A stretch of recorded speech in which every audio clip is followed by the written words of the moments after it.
धन्यवाद। और घोटाला एक्साइज नीति को लेकर किस प्रकार से अरविंद केजरीवाल और मनीष सिसोदिया जी ने किया है, ये आप सबने देखा है। वैसे तो आप सबने अभी तक आप सब समझ ही गए होंगे कि वास्तविक रूप में इसमें हुआ क्या है। आश्चर्य का विषय है, यह जो व्यक्ति है मारवा जी, इनके बेटे कुलविंदर मारवा के स्टिंग ऑपरेशन को आपने देखा। इनके बेटे सनी मारवा 13 नंबर अक्यूज्ड हैं सीबीआई के चार्जशीट में, आरोपी पत्र में। और जो पूरा मोडस ऑपरेंडाई समझाया है उसमें मोटी मोटी बातें क्या हैं। नंबर 1, आप सोच के देखिए, 80% प्रॉफिट हमारा है। मतलब ठेकेदारों का, और जो मित्र हैं अरविंद केजरीवाल के, जो मित्र हैं मनीष सिसोदिया के, 80% प्रॉफिट उनका है।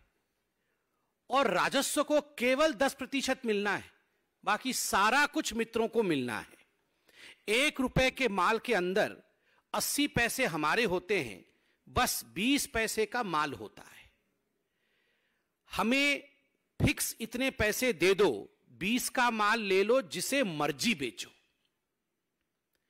पहले आप हमें अपना कमीशन दे दीजिए, हमें अपना पैसा दे दीजिए, और 20 पैसे का माल उठा लीजिए।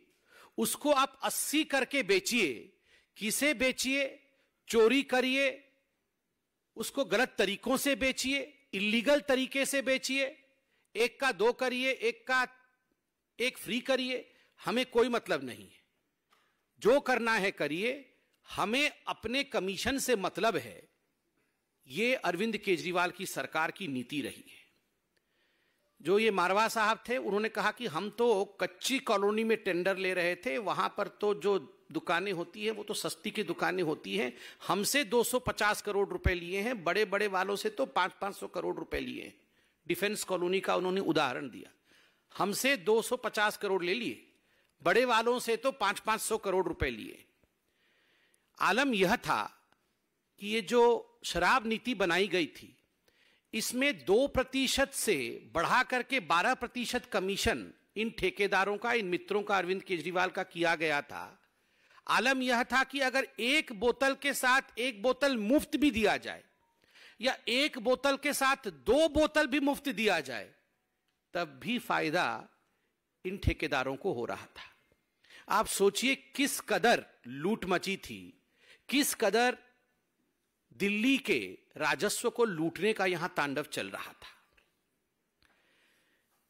20 पैसे का मान लो, जो मर्जी करो, सानू फिक्स्ड पैसे दे दो, सरकार का रोल खत्म, जो मर्जी करो, हमें पता नहीं, चोरी करो, जो करना है करो। आपने सुना मारवा साहब को।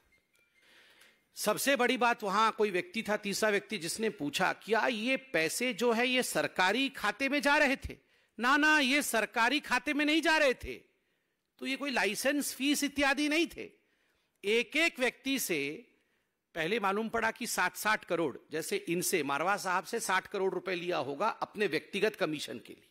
तो मारवा साहब कहते हैं कुछ कुछ लोगों से तो 150-150 करोड़ ले लिया है, और ये जो है ये सरकारी खाते में नहीं जा रहे थे, मतलब ये मनीष सिसोदिया के खाते में जा रहे थे, जिसको हम तब से मोटा माल कह रहे थे।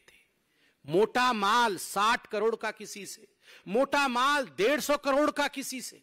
आप सोच के देखिए किस कदर लूट और घपला, दलाली मची हुई थी। यहां पर स्पष्ट शब्दों में मारवा साहब, जिनका स्टिंग हुआ है, वो कहते हैं एक गलती तो बड़ी कर दी जी इन्होंने।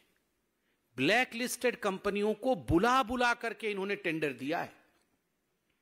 मनोज जी बैठे हैं, आदेश जी बैठे हैं, हरीश जी बैठे हैं। डे 1 से हमारे इन नेताओं ने आवाज बुलंद की थी कि ब्लैक लिस्टेड कंपनी को आपने आखिरकार टेंडर क्यों दिया। एक्साइज विभाग में कंप्लेंट किया गया था 2021 में कि एनरिच कंपनी और ये जो इंडो स्पिरिट कंपनी है, इनके रिटेलर्स भी हैं, खाओ गली इत्यादि, ये ब्लैक लिस्टेड हैं, इनको आप मत दीजिए टेंडर। कंप्लेंट के बावजूद मनीष सिसोदिया जी ने टेंडर दिया, क्योंकि मोटा माल मिल रहा था। यह तो बिल्कुल ओपन एंड शट केस है। ये तो खुद मारवा जो इसमें इन्वॉल्व है वो कह रहे हैं। और देखिए सबसे बड़ी बात, यहां खुद मारवा जी कह रहे हैं कि 2% से 12% क्यों बढ़ाया गया। हमने सवाल पूछा था कि एक बोतल पे जो कमाई होगी, पहले रिटेलर की कमाई जो होती थी, पहले जो ठेकेदारों की कमाई होती थी वो मात्र 2% होती थी। केजरीवाल जी की सरकार ने उसे बढ़ा करके 12% किया। क्यों किया? तो मारवा जी कहते हैं क्योंकि उसमें से हमें कमीशन केजरीवाल जी को देना था।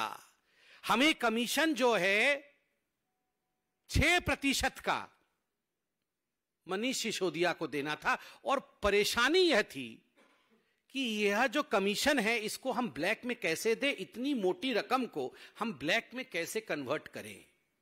उन्होंने उदाहरण दिया कि एक 100 करोड़ की गाड़ी आएगी तो 12 करोड़ कमीशन होगा, 12 करोड़ में से 6 करोड़ उसी दिन जाके मनीष सिसोदिया को देना है। अब हमें समझ में नहीं आता था कि ये 6 करोड़ कोई छोटा रकम तो नहीं है, इसको हम कन्वर्ट कैसे करें ब्लैक मनी में, क्योंकि हमारे पास तो पैसे नहीं है, नोट में देने हैं। तो आप सोचिए किस कदर यहां लूट मची हुई थी। आज इसका खुलासा हुआ है। पहली बात, 80% का जो प्रॉफिट है वो दिल्ली की जनता के जेब से निकाल करके मनीष सिसोदिया और अरविंद केजरीवाल ने अपने यारों के, अपने मित्रों के दलाली के माध्यम से उनके जेब में डाला। दूसरी बात, अपना कमीशन रख लिया और उसके बाद जो करना है करो, दिल्ली की जनता के साथ जो करना है करो। ये छूट ठेकेदारों को और अपने मित्रों को अरविंद केजरीवाल और मनीष सिसोदिया ने दिया। तीसरी बड़ी बात, ब्लैक लिस्टेड कंपनी को बुला बुला कर दिया गया यहां पर कि आप जो है ठेके आके लीजिए। चौथी बड़ी बात, इस पूरे में काले धन के रूप में पैसे को कन्वर्ट करके, व्हाइट मनी को ब्लैक में कन्वर्ट करके अरविंद केजरीवाल और मनीष सिसोदिया जी तक पैसा पहुंचाया जाता था। आप सोचिए किस कदर यहां घपला घोटाला चल रहा था। आज आपने एक वीडियो देखा है, बिल्कुल इसमें कोई संशय नहीं है कि जिस प्रकार से लूट मचाई गई है, जिस प्रकार से दलाली खाई गई है, ऐसे अनेक वीडियो अब कुछ दिनों के अंदर सामने आने वाला है। आज मैं इस मंच से, हमारे सभी नेतागण मौजूद हैं, मैं एक अपील करना चाहता हूं भारतीय जनता पार्टी की तरफ से। ये अपील उन तमाम लोगों को है जिन्होंने मनीष सिसोदिया जी को, अरविंद केजरीवाल जी को पैसा पहुंचाया है, जिन्होंने कमीशन दिया है। आप डरिए मत, आप घबराइए मत। आप अपने वीडियो बना करके कि आपकी कौन सी कंपनी थी, दिल्ली के कौन से जोन में आपने कौन सा ठेका लिया था, कहां टेंडर डाला था और कितना कमीशन आपने अरविंद केजरीवाल या मनीष सिसोदिया, जिसके भी हाथ में दिया हो, कितना कमीशन आपने उनको दिया, ये वीडियो बना करके आप डालिए। आप सीबीआई के पास जाइए, बिल्कुल निर्भीक होके जाइए। ये देशभक्ति का काम होगा। देश के लोगों का पैसा लूटा गया है तो इसको उजागर करना, स्टिंग बना करके डालना, वीडियो डालना कि हमारे से मनीष सिसोदिया ने 100 करोड़ लिए, 150 करोड़ रुपए लिए, हमने फलाने तारीख को फलाने जगह दिए। आप बिल्कुल डरिए मत, आप सामने आइए। देश के पैसे को बचाने के लिए, दिल्ली के राजस्व को बचाने के लिए आप आज कानून का साथ दीजिए और मनीष सिसोदिया जी को एक्सपोज करिए। मैं इतना ही कहना चाहता हूं और इसमें आज कोई दो मत नहीं है कि मनीष सिसोदिया जी अब आपके लिए कोई एस्केप रूट नहीं है। हम आशा करते हैं कि इस पूरे विषय में आप अपनी सफाई देंगे। आदरणीय